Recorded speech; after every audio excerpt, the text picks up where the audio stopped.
So now we are going to move into a more interactive session, which is going to be a roundtable discussion on census data. Our speakers for this roundtable are Jessica Imitachi and Sandra Mitrovich. Jessica is Chickasaw and serves as Health Policy and Legislative Analyst for the Chickasaw Nation Department of Health. And then returning to the stage is Sandra Mitrovich, Taimanyamane Maidu, who is Civic Engagement Consultant at the Native American Rights Fund, or NARF. And then alongside Jessica and Sandra, we are also welcoming back NIHB's interim CEO, AC Locklear from the Lumbee Tribe of North Carolina to moderate this roundtable. Please welcome our speakers. Good afternoon, everyone. I hope everyone had some great lunch. I know I'm feeling it right now, so I'm trying to get up the energy. There is coffee, I've heard. So again, for those who haven't had opportunity to meet, I'm AC Locklear. I am the interim CEO for the National Indian Health Board. I'm happy to bring you this panel today. So we have a number of questions that we're going to start with. And the first one we have is for Jessica. Actually, if you would like to introduce yourselves first, if you'd like to. Sure. Again, Heitananiki Amsa Sandra Mitrovich. I'm both Taimanyamane Maidu from Northern California, but I'm definitely privileged and blessed to live and learn on the Numu and Washoe lands in Northern Nevada.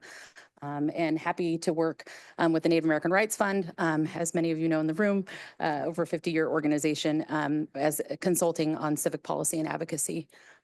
Good to be here.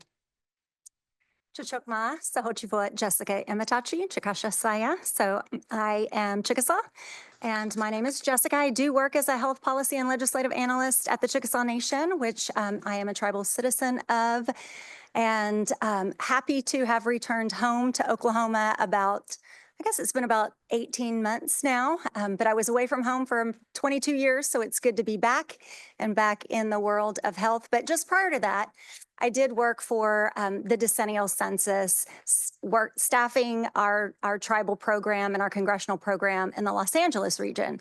So I'll be talking about census data today, specifically decennial census. Awesome. Thank you both so much. So to kick us off, Jessica, what is the role of the 2030 Census Advisory Committee? So the 2030 Census Advisory Committee, or what we call the CAC, is one of 3 core committees that the Census Bureau has. They also have the National Advisory Committee, which they do have a new tribal member from Choctaw Nation, and her name is Celia Stahl Meadows. She serves on that NAC, and then there's also a Census Scientific Advisory Committee, which I think is more for, you know, the data-driven folks who are about data design. But the CAC is specific for planning and strategy around the decennial. So the census that happens every 10 years. So the purpose of the CAC is to really help guide that planning, to provide some direction and input on design or changes or how to increase self-response, marketing and branding for that. And we all know in this room that that data is so critical for tribes and tribal programs in terms of their funding, but also for redistricting and voting rights. So it has a very broad, perspective of impact within Indian country. Awesome, thank you for that. Could you provide a high-level overview of some of the recommendations and outcomes thus far and how they relate to Indian country? Sure. So how it's been organized thus far is the agenda has really been driven by the Census Bureau itself. And we do provide some input on that. They do give us an opportunity to provide input, but really it's been driven by what the timeline is for the decennial. So we know things like the 2026 test will be one of the very first actions leading up to the decennial. Things around hiring and recruitment to be able to do that testing and test that recruitment process and how that will then impact actual decennial recruitment and hiring, as well as programs like LUCA, which is the local update of census addresses. So, those have been the things that we've talked about for the most part this far. And we've really talked about the importance of partnering with HUD and their Tribal Affairs Office, as well as partnering directly and having a lot of early engagement, which we didn't have during the 2020 decennial, with those local tribal housing authorities, and being able to get, work hand in hand in partnership on being able to get some of those updated housing responses and early participation. We really need to, increase participation in LUCA within tribal programs. We haven't got much into the health specific side of things, but a lot of this carries over. We know housing is an important public health issue. So it certainly has impact in those regards. And so that's kind of where some of this, touches and has some wraparound for health. Thank you so much. Sandra, we know you're involved in the group Native Count Coalition. So could you give a quick overview of the mission and work of the group, and especially how it relates to tribal health? Yeah, absolutely. So it was really a interesting time leading up to this last decennial. So NUIFC, for some of you know, the National Urban Indian Family Coalition, Native American Rights Fund, and NCAI, National Congress of American Indians, had all got together after the last decennial looking at, as many know in this room, massive undercounts of Indigenous population, thinking through more strategy and how we can better, as Jessica mentioned, get involved in operations leading up to a decennial. So everything from messaging and testing, everything from communications, LUCA, which many people, really hadn't talked much about addressing and how that works, and response to when they've, had responses back from tribal nations about update address, access and participation. And so this Native Counts Coalition with the three organizations, NUIFC, NARF, and NCAI, came together after that last decennial and said, we have this responsibility, in this coalition, to put together a plan and a strategy. So the Indian Country Counts campaign that they launched, everything from utilizing Native public media, which was so crucial to think through, right? We need to access and use our Native public media that's out there that can be in and talk to our communities, really leveraging and accessing the opportunity to talk through all of these different operations that we just mentioned, how we're accessing, and also I should say, an ally with other organizations and partners. I talked to a fellow person that had said they were an enumerator in New Mexico and what that meant and how does that work? How are we working within those other coalitions for other populations that are also facing massive undercounts, that are facing their own issues, and how do we ally and participate together? So working with, groups like our North Dakota Native Vote team that does census redistricting and voting rights, working with Western Montana, Native Voice, working with in New Mexico, right, NAVA, who is an amazing, if you all know Atza Chavez, an amazing group that does so much work. We know this is a cycle. And so that Counts Coalition really leaned in, brought different voices to the table, talked through how do we do this in process. And the 4 pillars they really focused on was census redistricting, American Community Survey, and voting rights. And so covering all of those topics. So. Thanks so much for sharing that. You said, Native Counts participated in the Census TOP Innovation Sprint.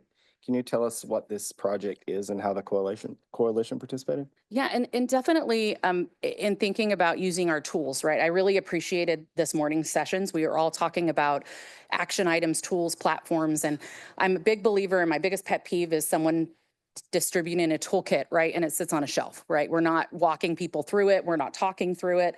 We're not really helping people access and manage the use of those. And so with the top sprint, if you've ever done one, the Opportunity Project with Census Innovation Labs, they invite you in for a 12 to 14 week process where you come together with tech teams that you really, quite frankly, it's all voluntary. You're reaching out, you're saying, hey, we want to develop these tools. Here's kind of what our thought process is. You're bringing in user advocate groups. These are people that all are, hopefully from community, really talking through things that they would like to see developed. And where we started from is, somebody said it earlier, grants. Right? We understand a lot of this is tied to resources, capacity building. I'm also a grant administrator, so for Tribe. And so one of the things that I always am talking through is how are we being able to leverage data sets to inform some of that grant writing, grant making process. So that was our top sprint that we wanted to start with. And we wanted to focus on both health. We wanted to talk through health. We wanted to talk through storytelling, but we also wanted to talk through, like, is there a good listserv out there even for tribes to be able to pull from? So we had 3 tech teams that came together. We also included Native Hawaiian population. One of our partners was Changemakers Hawaii, that really wanted to talk through how they could build, it's called Philanthropo. They talk about how they can build better ways for their community to engage in philanthropy, and what that looks like for their community. And then our MUDev partner tech team, they built a list so that, a lot of what we heard from our user advocates and communities, they said, Sandra, we'd love to be able to go to a list, right? And sometimes we're having to filter through all these different web pages and platforms, and how do we identify if this is a good use for us?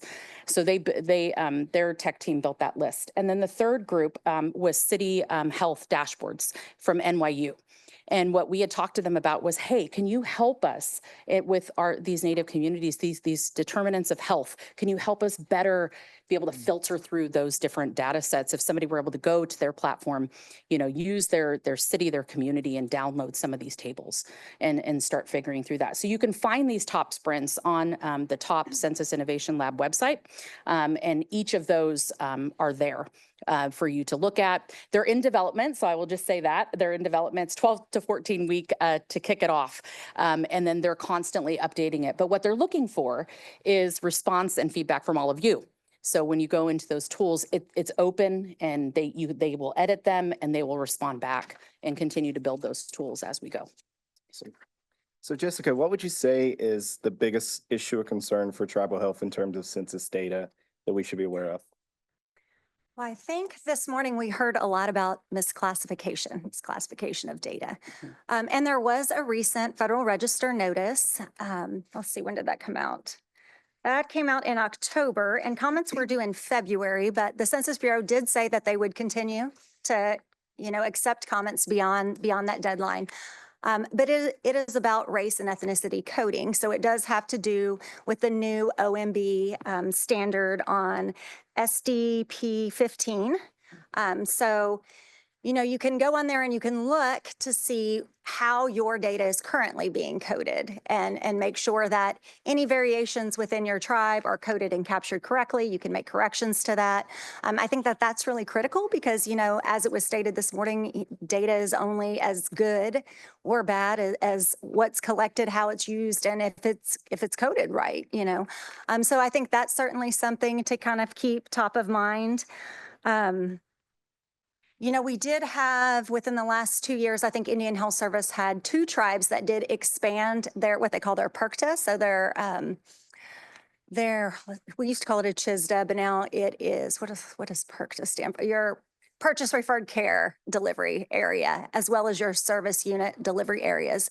And so a lot of times when tribes look to do that, when they expand their purchase referred care areas or their service unit, or even if they're looking to build a new tribal hospital, or like, for example, Chickasaw Nation, we're going to be building a new hospital.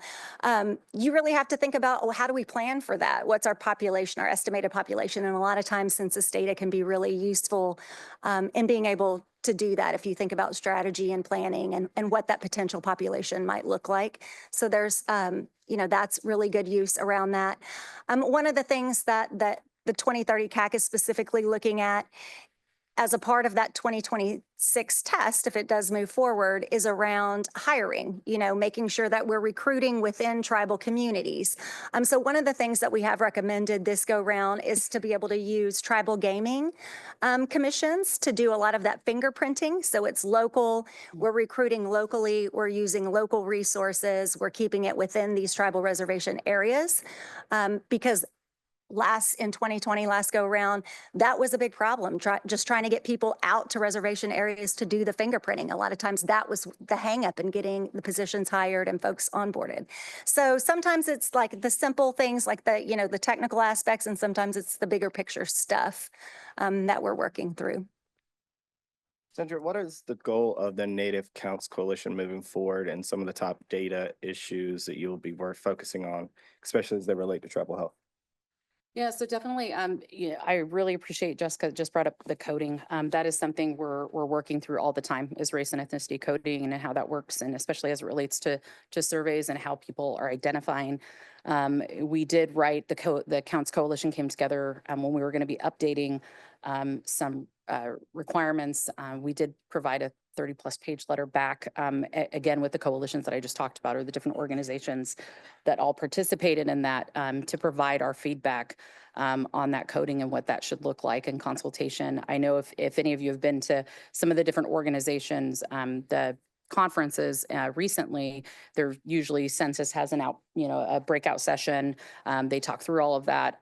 They've been able to speak to that with our tribal relations partners and others.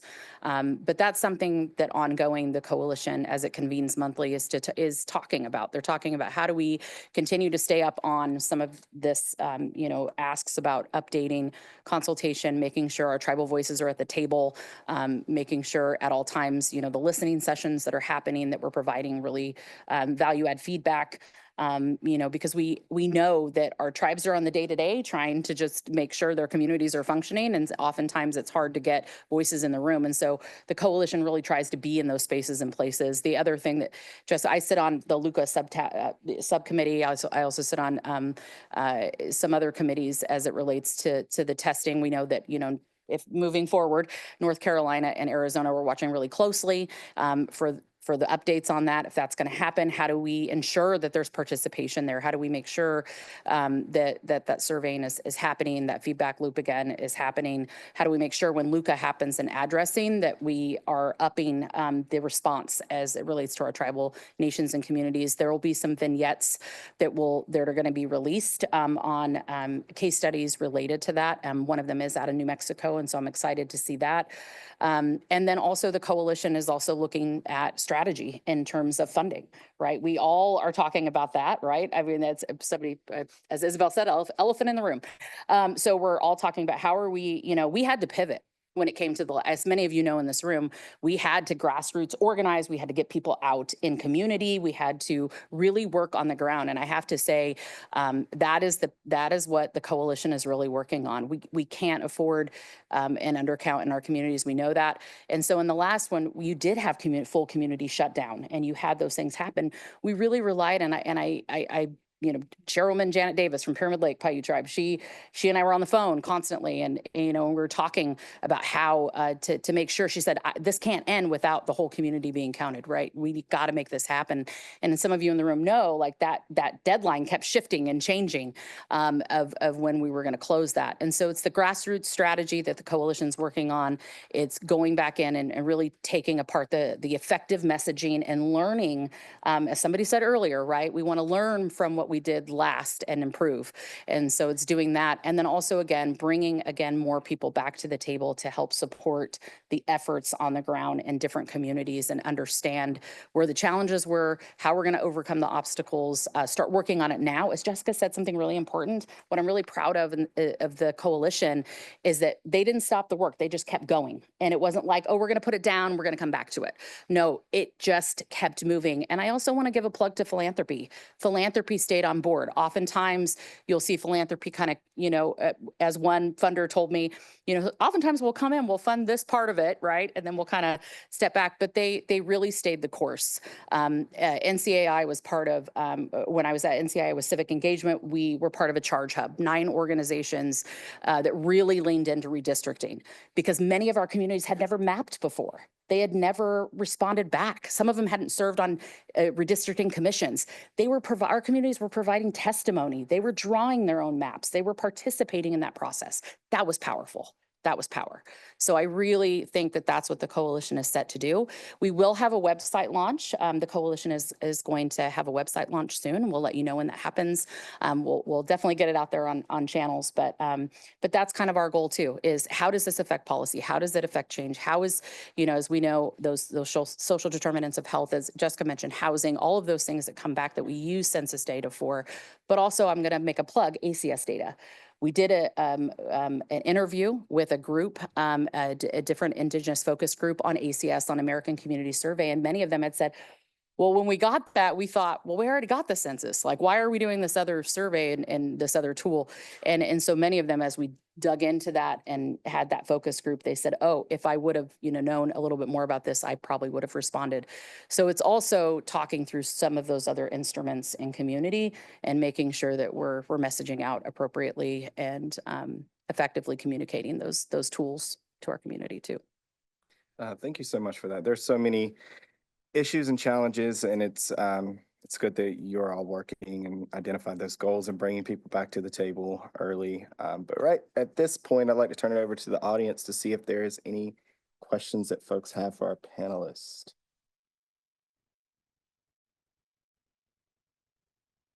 Yes, Mia. Yeah, Jessica, you actually touched on something I wanted to hear, maybe a little follow-up. So with the federal agency OMB's recalculate or reclassification of, race and ethnicity groupings, are there, I don't recall what the final version of it looks like, but are there concerns about how that's going to be implemented, people understanding the new coding system, what it means for them, or I'm just curious to know what challenges you think may be coming with the new coding? So one of the things as part of that coding is they moved to a combined question. So if you remember in 2020, there was this separated question that started with, are you Hispanic? And so it kind of hit that ethnicity question first. And then it asked the race questions. Are you American Indian? Are you, I think it was worded as Black, and it kind of went through these race categories. Now that they're combined, they have a combined question. And that was based on a lot of feedback from folks, and they did have several working groups. They held multiple tribal consultations. And so that looks like that might actually be a positive. That's expected to be a positive. The other thing that they did was they added a new race category called MENA, which is the Middle Eastern, North African category. So it'll be interesting to see how that new addition, plays out. So for example, if at some point we wanted to change, expand, add, because I know that there's a lot of concern within the American Indian, Alaska Native category that like Central American indigenous groups or South American is included in that. And there are conversations around that. If, at some point there might be discussion around, separating that out to where it's very clear and that you've got like North America, groupings. That could be something that we look at in terms of like the impact that has on the data. So I would encourage, if folks have not had a chance to see that, there is a very detailed website, and it talks about, you can look at all the comments that were provided, and there is a snapshot of how the new questionnaire would tentatively read, which is what they will be testing for 2026 to see, how that impacts the data. One thing I did want to also just touch on really quick, and Sandra reminded me of this. In 2020, when we had to do so much pivoting, there was a lot of tribes that asked, well, can you just use our administrative records? We collect data. We are our best keepers of data. Can we just share with you our administrative records? Well, there's an entire process for getting that approved, and it's quite a lengthy process. So the Census Bureau has actually started that now. And the first tribe that they've developed an MOU with is Osage Nation in Oklahoma. And so they have created an agreement to use the tribe's administrative records and looking at, what types of data the tribe will provide. I haven't looked at it really closely, so I don't know if it includes health data, but I do know that we use Indian Health Service records as administrative data. So, that would be something to kind of keep in mind too, AC, as we move forward in thinking about some of that. But just a really quick follow-up. Did they leave in or did they get rid of the data field they were considering that allowed people to identify the tribe that they're affiliated with? that is still in. You can still, they kept the expanded characters. You can identify with up to 6 tribes versus only 2 tribes. So they've kept that expansion. Yes. Hi, me again. I'm just curious if in any conversations at the CAC or maybe in the coalition, if there's been any concerns brought up about intentions to use differential privacy and dynamic populations, especially on geographic units smaller than like the state level? Because there's been conversations happening in the tribal epidemiology community at CSDE, looking at work out of the University of Minnesota that has been modeling the potential impact of these techniques. And in some instances, at least in the data, completely erasing all Native people, or in some instances doubling the apparent population of Native people in a given county or census tract. So I'm just wondering if that's come up at all in any of your conversations. Well, it's not going away is the sad news, I guess, to say. And there was a recent webinar on data disclosure and differential privacy, where Michael Hawes really covered that what he is calling the principled framework for disclosure avoidance. And so that webinar was held on January 28th. I think you can still find the recording on the Census Bureau's website. There is a great paper that was published in August of 2023 that's entitled New 2020 Census Rules Make It Harder to Navigate Native American Data. And it talks about the impact of that noise. So that might kind of be some of the work that you're referring to, because yes, it is very difficult and for tribes, and it did have a large impact on especially small tribal reservation areas and their data, because you can, there's so much data to put noise into. So they've made it very clear that they still continue to intend to use that for 2030. And in fact, they do want to expand it to American Community Survey if American Community Survey is maintained.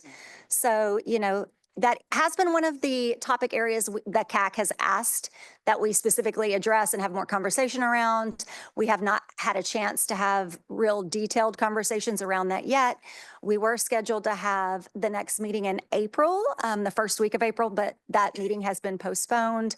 So I'm not sure at what point yet that will be put on an agenda, but we have raised that in several capacities. And the coalition in the past has written about definitely both, a DP pretty lengthy and down to your point about block level and what is that going to mean for the way we're reporting or underreporting. So it is definitely part of our list for the coalition to move forward on as well. Yeah.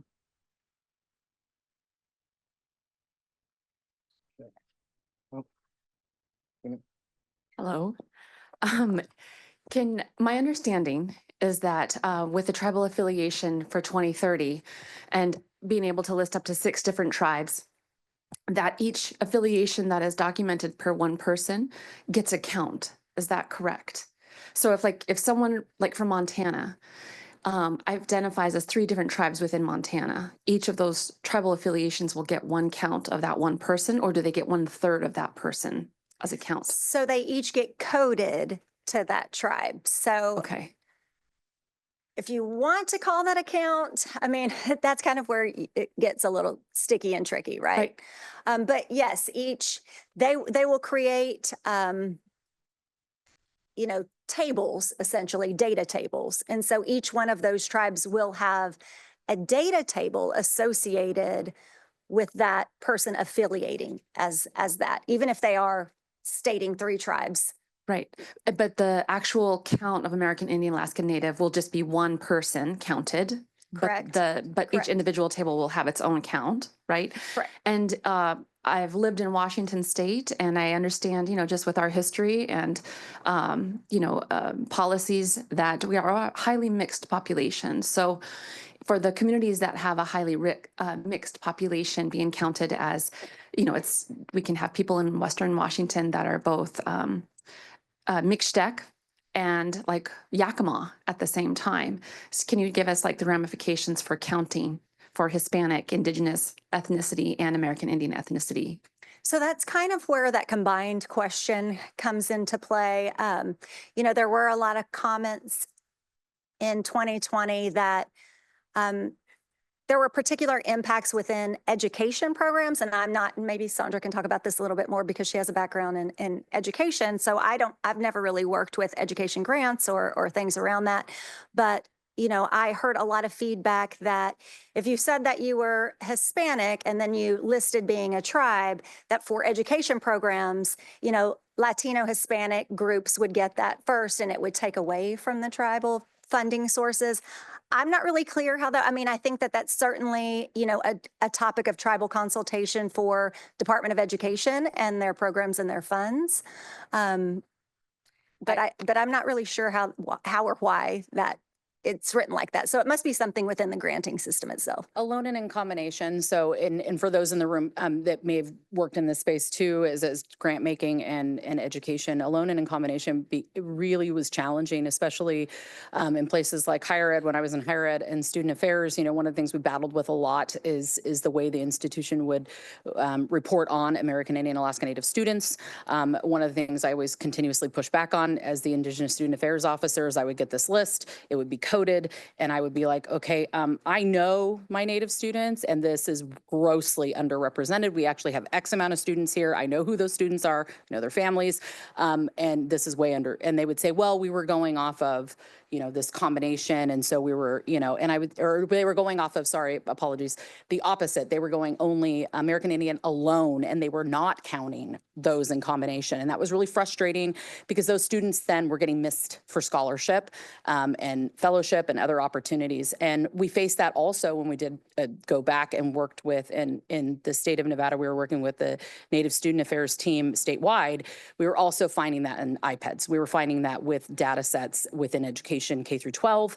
They were also then, there was also this counting. And so when we worked with, we talked about SPD 15, and we were talking about guidance to other entities that are using this information, right? They can provide guidance, but they can't mandate. And that was the thing that we were kind of talking through, is how do we, in better consultation, help with these MOUs and agreements to say, hey, if you're going to use a report or, especially land grant institutions, this data, right, let's get it right. Because now what's happening is we're, disproportionately providing access to these funding and resources, for students. Sorry, there was another question. Oh yeah, this is actually a comment. So we did calculate that at our institute, and we found that a 1% undercount in the census could equal a loss of over $2 million a year in federal funding, resulting in $21.5 million for critical community programs and services across 10 years. And we do have all of the ACS data is much more helpful for data analysts than the actual census. So that is very, very critical. Mm-hmm. So I wear several hats, and one is at the Native American Budget and Policy Institute, and we have pulled all of the data that exists in existence for our tribes and put data books together, very, very simple. That is for the state of New Mexico. We could tell you how many children got critical language services or health services or on TANF or eating school lunches and how much is being lost, but that's how we're able to kind of calculate. And we do work with the teams with the tribal districting and all of that, and voting and you name it. And so we have a full force working in all these areas, but really thinking about when you do divide and what does happen, the ramifications are great. So we have entire populations in the state of New Mexico that belong to 3 tribes and are not eligible for anything within any single one of them. So we have thousands of children even in child protective services that are not counted, and some other spaces. So we really need to be really cognizant about how we switch or how we code or how we change, because the impact there's something else. So some of the solutions I've thought about is a shadow census, and this is what I work with my tribes on, to create a shadow census, and that's what the tribe itself holds on to. Because if you look in your data and if you look at all of this across the board, you're going to see, gap, and we haven't even touched the surface, like the percentage of population that's incarcerated and the percentage of children that have an incarcerated parent and the percentage of children that are living with grandparents in multi-generational homes without, do you get where we're skipping and we're missing, and they're not eligible for services, they're not counted in census data. And, a $21 million, hit for a 1% undercount. If you look at your average undercount, the margin of error, it's pretty high.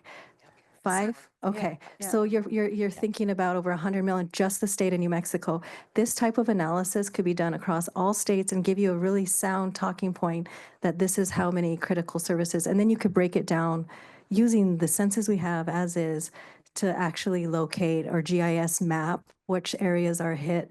Data is a very, there's a lot to be done there, but I think this would be really helpful for this space in thinking through future, like what that's going to look like. We've also projected what the population is going to look like, and the majority of the population will be mixed status.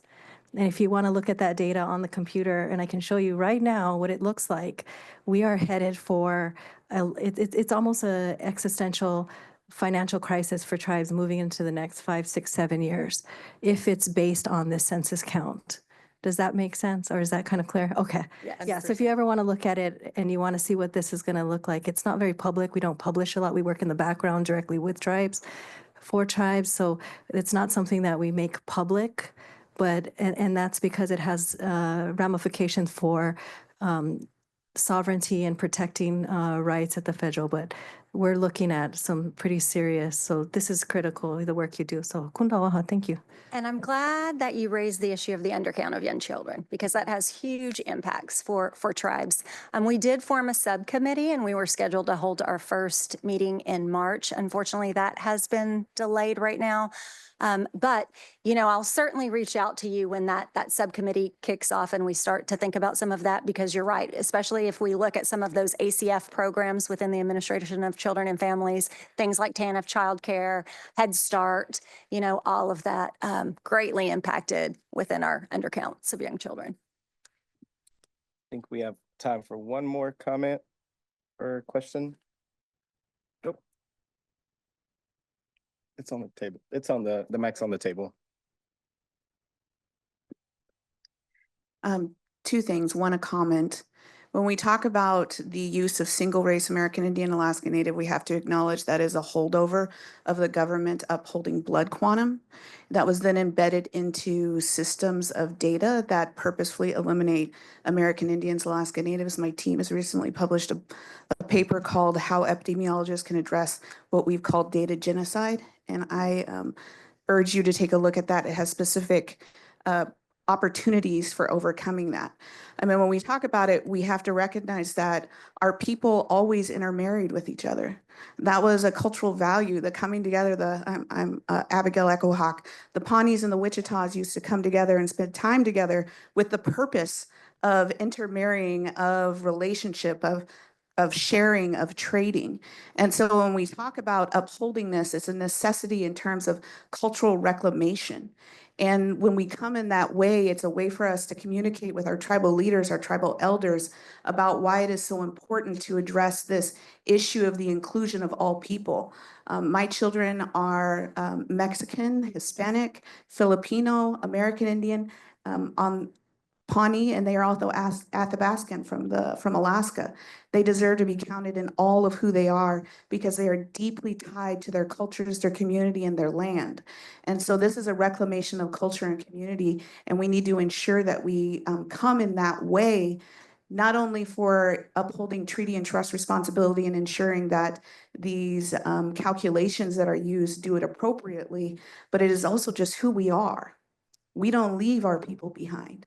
We don't disregard them because they're intermarried into another community, culture, or tribe. We always kept our people. And so this is that cultural reclamation. I do have a question for you all in regards to the counts of the urban population. And there was, in the 2020 census, there was a lack of investment in counting the urban Indian population, which is approximately about, over 70% of American Indians and Alaska Natives. We saw some of the best work coming out of the National Urban Indian Family Coalition, who did an incredible job with what they had, but we have seen an incredible disinvestment in counting urban Indians, which are used as part of those formularies.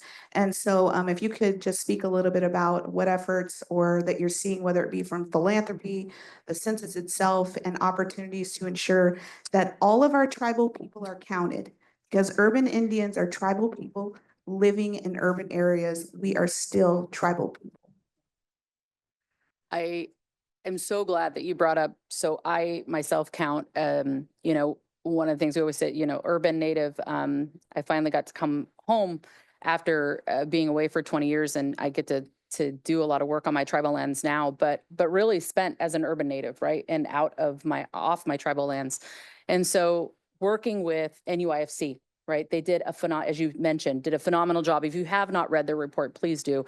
But they don't just do a phenomenal job just with census and working with the urban population, but they're also working on, as many of you know, some of you might have done the Democracy is Indigenous campaign with them, and they do tons with voting rights. And Rio, I get the opportunity to work with Rio on a pretty regular basis. And so it's pretty fantastic what they're able to do. So a few things with that.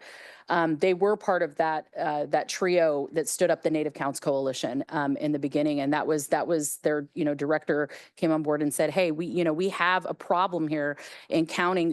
It's not just tribal lands; it's urban, right? We have to be able to constantly be talking to one another and how that works. I don't know about you, but my tribal lands, my rancheria, we don't have enough homes. We have a waiting list that is, I can't tell you how many deep. So that's a problem for us in terms of housing. People want to come home, but they don't have anywhere to come home to. So I think there's a couple of things that philanthropy has been doing to focus on that. One, it's the 4 pillars I talked about in standing up is they said we can't just be investing in those tribal lands. Yes, we want to invest in our tribal nations, tribal lands, but they recognize exactly what you stated, that 70% or more, right, that are urban population, and investing in those organizations, NUIFC and others that are really reaching into our urban population. And I would also say to that, I don't want to be remiss in, our youth and reaching out to our youth. So programs like CNAY, right, CNA, or Unity, United National Indian Tribal Youth, those programs that are also standing up and reaching in and making sure that our youth are also being counted.